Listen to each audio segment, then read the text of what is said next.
Bonjour, hello, hello. Alors, aujourd'hui, 1er décembre, premier jour de ce très beau mois de l'année, un mois que j'aime particulièrement, mais bon, chaque année, je me dis à la fin de l'année que il file trop vite. Le mois est passé trop vite et que je n'ai pas eu le temps de faire tout ce que j'aurais voulu faire, mais bon, cette année, je me suis dit, pas de pression, aucune pression. Notamment pour mon journal de décembre, parce que à vouloir trop bien faire, à vouloir trop en faire, au final, on ne fait rien et je ne finis jamais mes Daily December. Et donc, pour pas déroger à la règle de tous les ans, je me suis lancée il y a quelques jours dans une structure, somme toute très simple. Je me suis pas cassé la tête. Le seul truc assez compliqué, ou même pas compliqué, mais technique, c'est la couverture. J'ai imprimé un de mes papiers digitaux, un papier digital. Je peux imprimer moi en laser couleur sur du format A4. Donc, j'ai imprimé sur un papier de transfert et j'ai ensuite transféré le motif sur un bout de tissu beige. Bon, là, on voit plus que c'est du tissu beige puisque de toute façon, le design est venu sur le papier de transfert. Et donc, j'en ai fait deux papiers digitaux sur 2 formats A4 pour pouvoir couvrir la première de couverture et la quatrième de couverture. La structure en elle-même, très simple. Classeur, c'est ce qu'il y a de plus facile à gérer. Et la paresseuse que je suis, bien sûr, là, mon paper pad n'est pas là, puisque entre mon atelier chez moi et l'atelier de la boutique, mais mon matériel est éparpillé. Donc, classeur, ça, ce sont les gros anneaux reçus dernièrement qui font 5 cm de diamètre.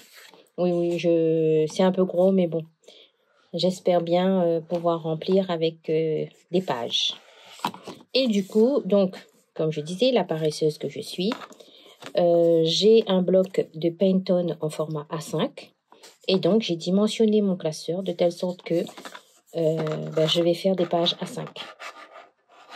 Que ce soit avec photo, que ce soit art journal. Donc, c'est ça pas forcément ma contrainte, mais ma résolution de cette année. C'est que je ne vais pas culpabiliser de ne pas prendre une photo par jour. Non, pas du tout. Je fais du zentangle, que ce soit une tuile ou que ce soit une page version art journal, je vais coller, je vais noter quelque chose, je vais agrémenter mon journal de décembre comme ça. Et non pas comme tous les ans, suffit que 2 jours je n'ai pas pris de photo et puis tout de suite voilà, le mood est cassé, je culpabilise, ah oui mais non mais j'aurais dû, pas du tout. No, comme dans la philosophie du Zentang, no mistake, il n'y a pas d'erreur, il n'y a pas de... J'arrête de m'imposer plein de choses et au final, pas tenir quoi. Et après, être frustré de ne pas arriver au bout. Bref, donc voilà. Au niveau dimension, oui, j'allais chercher ma règle. Au niveau dimension, la charnière, elle fait 7 cm. 7 cm, et là, je crois que ça fait 21 par 23 de mémoire. Oui, c'est ça. Et mon classeur fait 23 cm de haut par 21 de large. Donc ça, c'est du tissu. Ça ressemble à presque du tissu enduit finalement. Une fois qu'on a fait le transfert. C'est lisse. Donc mon tissu, du papier peint doré que j'avais acheté chez Leroy Merlin il y a quelques temps. Un masking tape là pour la jonction tissu. Bon, c'était pas moche, mais bon, j'ai eu envie d'agrémenter avec le masking tape. Du papier miroir que j'ai rentré dernièrement en boutique, des die cuts issus de ma collection digitale, un feuillage que j'ai dessiné à l'aquarelle, ça traînait dans mes trucs, cet alphabet, c'est de Chou-Flower, une collection de l'année dernière, je crois, me semble. Donc, une de mes résolutions de cette année aussi, c'est d'utiliser ce que j'ai sous la main. J'ai beaucoup de chutes de mes papiers digitaux suite à différents projets. Donc, j'ai tout mis dans une boîte. J'ai récupéré des die-cuts, mais là, en fait, c'est dans l'atelier de la boutique. J'ai récupéré des die-cuts d'anciennes collections de tampons colorisés non utilisés.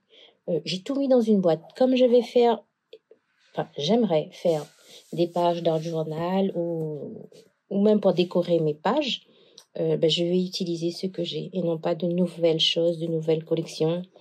Ah tiens, je suis pas bien fixée. Mon coin. Il va falloir que je serre à la pince. Donc j'ai mis 4 coins dorés, juste histoire de faire joli, parce que c'est Noël, parce que j'aime le rouge et le doré. Voilà. Donc voilà, j'ai même fait une première page 20 par 20 sur du papier aquarelle avec les tampons de l'année dernière de Art by Marlène. Et on voit peut-être pas au niveau de la photo ni au niveau de la vidéo. J'ai colorisé mes tampons avec les poudres Magical de Noël. Malheureusement, les kits ne sont plus en stock. Ils sont revenus là hier, je crois. Mais je ne pense pas pouvoir être en mesure de refaire une commande là d'ici la fin de l'année chez ce fournisseur. Donc, désolée à celles qui attendaient ces poudres-là. Je pourrais éventuellement commander dans le courant de l'année prochaine. On verra si c'est toujours disponible. De toute façon, c'est indémodable. On pourra toujours utiliser quelles que soient les années. Je vais donc clôturer ma vidéo en vous disant que je vous laisse. Je vous souhaite un très beau mois de décembre. Je vais vous mettre un petit peu en version accélérée la création de cette page de ma deuxième de couverture. Alors, si vous êtes en mode Daily December, n'hésitez pas à m'identifier ou à utiliser le hashtag iCreatif974 ou Instant Créatif 974 pour que je vienne admirer vos jolies créations. À très bientôt. Bye bye.